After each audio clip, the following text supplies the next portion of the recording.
Une phrase, une seule phrase aurait pu détruire sa vie. Une phrase bien pliée dans une enveloppe aurait pu détruire sa vie entière. C'est l'histoire d'un petit garçon qui était élève. Il était en classe, mais il était considéré comme étant très têtu. On disait qu'il n'était pas fait pour faire des études et tout le monde se moquait de lui. Ses amis, les professeurs, les encadreurs, tout le monde pensait qu'il n'était pas du tout fait pour faire des études, tellement qu'il était têtu. Et finalement, il fut renvoyé de l'école. Avant d'être renvoyé, on lui a remis une lettre qu'il devait donner à sa mère. Ce sont ses encadreurs qui ont donné cette lettre pour qu'il donne à sa mère. On lui dit, rentre à la maison, ne reviens plus, mais donne cette lettre à ta mère. Ne l'ouvre pas, donne juste à ta mère.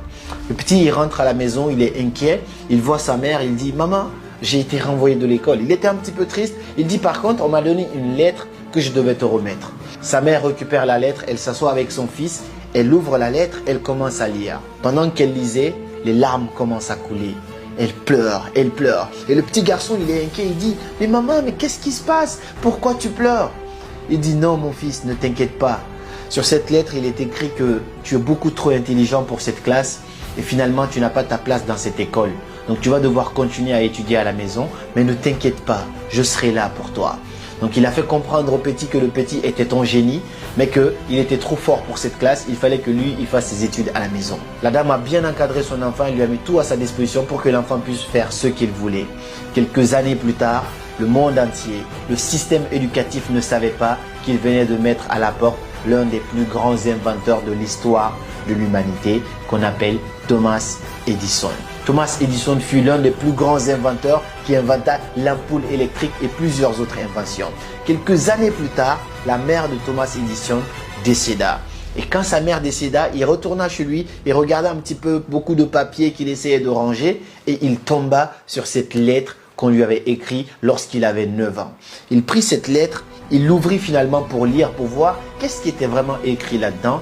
Et malheureusement, il était écrit dans cette lettre que votre enfant est trop têtu, il est déficient, il n'est pas fait pour faire des études. Malheureusement, nous ne pouvons pas le garder dans notre classe et vous devez le garder chez vous. Thomas Edison lut cette lettre et commença à pleurer. Il pleura pendant des heures et des heures.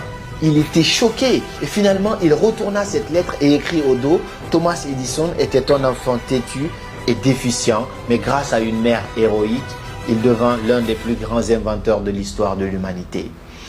Cette histoire me fait chavirer à l'intérieur de moi parce qu'on se rend compte qu'une seule phrase aurait pu détruire sa vie. C'est-à-dire que si sa mère lui avait dit ce qui était écrit dans cette lettre, l'enfant n'aurait jamais cru qu'il était un génie. Jamais il aurait imaginé qu'il était un génie. Mais juste en modifiant cette lettre, en ne disant pas cette négativité à ce petit enfant qui est censé grandir, l'enfant s'est permis libre d'imagination et a vraiment pu montrer son génie. Cette histoire me rappelle l'histoire d'un ami à moi, d'un camarade de classe qui s'appelait Tanou, je dis même son nom, qui était considéré comme étant têtu de tout le monde. Mais lui aussi, grâce à des parents formidables qui l'ont fait comprendre que voilà, peut-être que c'était pas fait pour lui les études. Aujourd'hui, il est un grand commerçant et homme d'affaires. Le problème dans toutes ces deux histoires, c'est le système éducatif. Je n'ai absolument rien contre les études, mais moi je fais des études, je suis encore en master. Mais le problème avec le système éducatif, c'est qu'on essaie de juger tout le monde dans un même bateau en oubliant qu'on n'est pas tous pareils et qu'on n'est pas forcément censé être bon dans la même chose. J'aime bien rejoindre l'idée de Albert Einstein qui dit que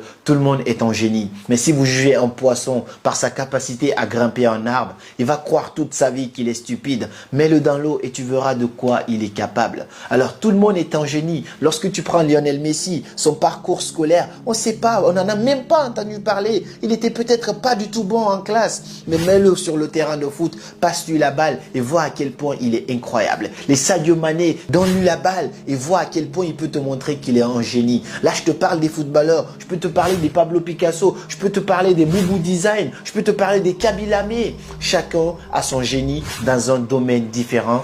Et si le système arrêtait tout simplement de mettre tout le monde dans un même bateau, on nous donne tous les mêmes baccalauréats, on nous évalue de la même façon et on nous juge exactement exactement pareil alors qu'on n'a pas forcément les mêmes facultés. Il y en a qui sont bons en classe. Moi, je faisais partie de ceux qui étaient tout le temps parmi les premiers. Mais est-ce que les premiers de la classe sont forcément les premiers dans la vie? C'est pas forcément le cas. J'ai vu des premiers qui travaillaient en tant qu'hommes de ménage alors qu'ils ont terminé avec des grands diplômes. J'ai vu aussi des derniers avec des grandes entreprises. J'ai vu des totos, des paresseux, des têtus en classe qui sont aujourd'hui des grands hommes d'affaires, qui sont aujourd'hui en train de gouverner, de diriger d'autres personnes qui étaient premiers de leur classe. J'ai pas dit que si tu es premier, tu vas finir mal. Pas du tout. Je ne suis pas en train de te dire ça. Mais ça veut pas forcément dire que être premier en classe, c'est ce qui va déterminer ce que tu vas devenir dans l'avenir.